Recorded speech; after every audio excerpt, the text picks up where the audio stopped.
বিখ্যাত তবলচি মল্লার ঘোষ এবং ওনার স্ত্রী মল্লিকা। তো আগে উনি আমাদের অ্যাওয়ার্ডই ছিলেন রেড ওয়াইন এন্টারটেনমেন্ট প্রেজেন্টস বঙ্গপুরুষ সম্মানের। তো আজকে উনি সাক্ষী আছেন যে এই বছর আমাদের প্রথমবার বঙ্গপুরুষ এবং বঙ্গনারী একসাথে হচ্ছে। তো আপনাদের কেমন লাগছে? কি সুন্দর প্রশ্ন।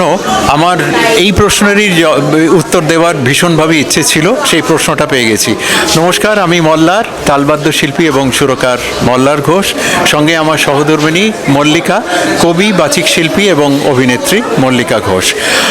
বোন যেরকম প্রশ্ন করলো, রেড ওয়াইন এন্টারটেনমেন্ট এই নামটি আমাদের কাছে একটা অত্যন্ত ভালো লাগার, ভালোবাসার নাম, যেখানে অভিজিৎ ভাই আছেন, আগলে রয়েছেন আমাদের সংস্কৃতিকে, আমাদের ঐতিহ্যকে, আমাদের কৃষ্টিকে, এবং তার উত্তরণের জন্যে প্রথিতযশা ভারতীয় শিল্পীদের তিনি সম্মানিত করেন প্রতি বছর বঙ্গপুরুষ সম্মানে, বঙ্গনারী সম্মানে।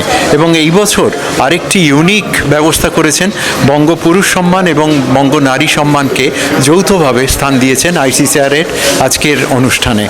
আমি সাধুবাদ তো জানাই, অন্তর থেকে সাধুবাদ জানাই, ভালোবাসা জানাই অভিজিৎ ভাইকে, এবং সঙ্গে সঙ্গে বসাক ইন্টেরিয়ার্সের যিনি কর্ণধার সঞ্জীব ভাইকেও আমার অভিনন্দন এইরকম একটা সুন্দর ইভেন্টকে স্পন্সর করবার জন্যে।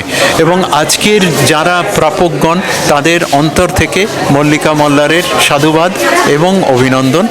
আর এগিয়ে চলুক এইভাবেই রেড ওয়াইন এন্টারটেনমেন্টস অভিজিৎ ভাইয়ের হাত ধরে।